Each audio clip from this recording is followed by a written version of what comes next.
Perlas clínicas. Síndromes lobares. ¿Qué es un síndrome lobar? Son lesiones focales cerebrales que generan signos y síntomas cuya interpretación adecuada permite realizar un diagnóstico topográfico. Ahora, analizando un poquito la definición, encontramos que las lesiones focales son precisamente este daño a nivel de la corteza cerebral, recordando que la corteza está compuesta por 52 áreas de Brodmann, cada una con una función en específico. Ahora, estas lesiones focales van a generar signos y síntomas, es decir, manifestaciones, ¿no? Y la integración de estos dos nos van a permitir llegar a un diagnóstico topográfico, es decir, integrando la anatomía y la fisiología o la función, vamos a poder reconocer el origen de las manifestaciones clínicas. Ahora, reconociendo la importancia de esta integración anatomofuncional, vamos a hacer un recordatorio de las funciones cerebrales a partir de una perspectiva lobar a grandes rasgos. Iniciaremos con el lóbulo frontal. Las funciones generales del lóbulo frontal son la función motora, en donde podemos ver al homúnculo de Penfield motor. También tiene función conductual, función del control de la conducta, del temperamento, también del lenguaje hablado, y se dice que aquí es la gran coordinación de las diferentes funciones de los demás lóbulos.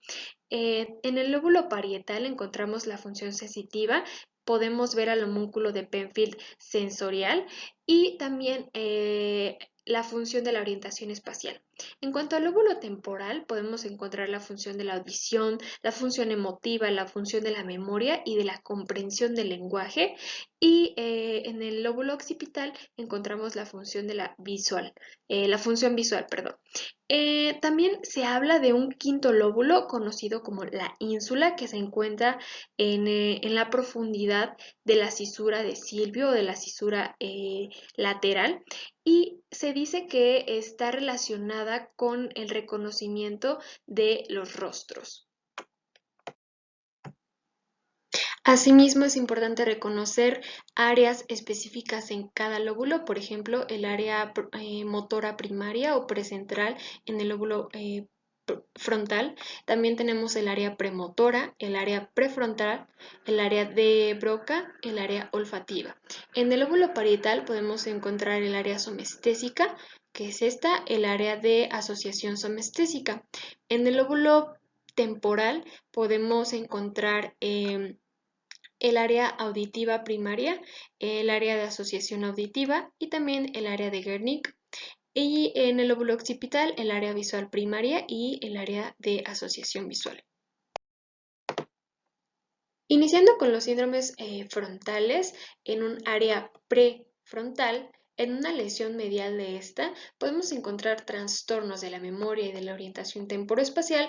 También encontramos incontinencia esfinteriana e incluso reflejos patológicos.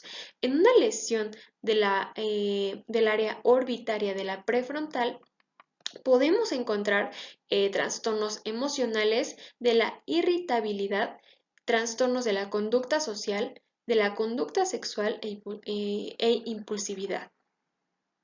En una lesión de la convexidad del área prefrontal encontramos apatía, trastornos de la personalidad, trastornos de la atención, indiferencia y bradipsiquia.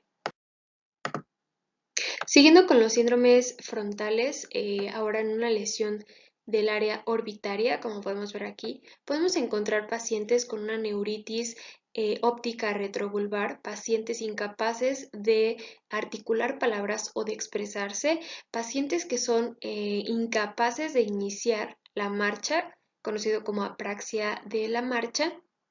También anosmia bilateral. Encontramos también pacientes los cuales en una posición de pie son incapaces de mantenerse en esa posición y tienden a caerse hacia atrás.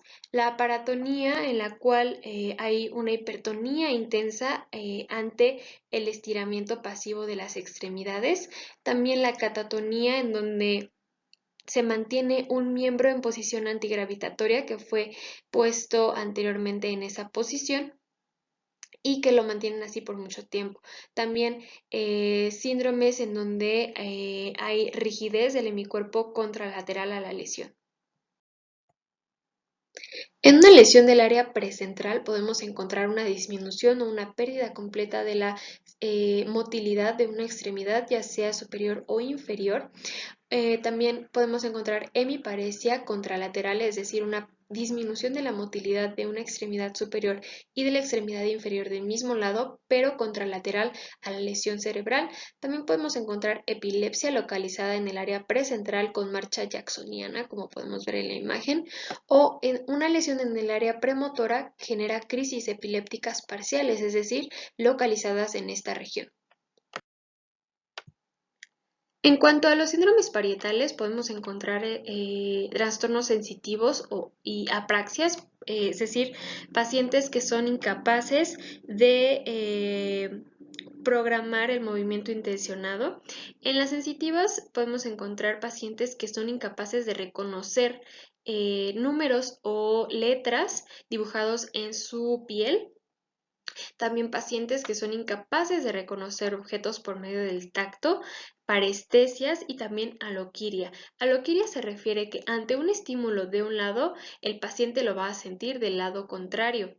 En las apraxias, por ejemplo, ideatoria y la ideomotora, nos habla de esa pérdida de la secuenciación, es decir, el paciente es incapaz de seguir una serie de actos hacia un objeto.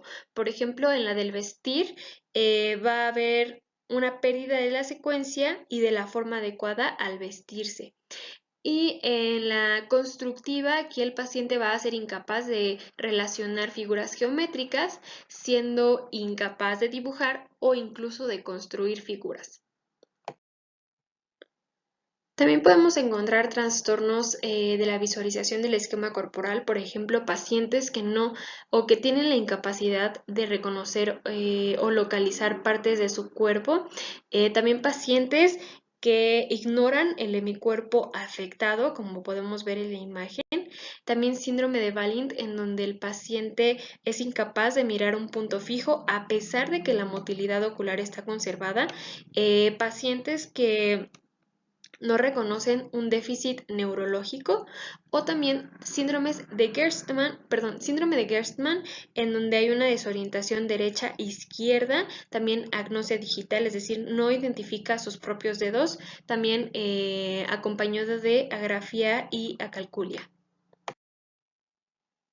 En los síndromes temporales podemos encontrar trastornos auditivos, por ejemplo, un paciente que es capaz de hablar con fluidez y con facilidad, utilizando oraciones largas, sin embargo, estas no van a tener sentido o contienen palabras irreconocibles. También podemos encontrar sordera cortical, ilusiones auditivas, es decir, el paciente va a escuchar sonidos reales, pero con mayor o menor intensidad, alucinaciones también auditivas en las cuales va a escuchar sonidos irreales, y amusia, en donde hay una pérdida del reconocimiento de melodías.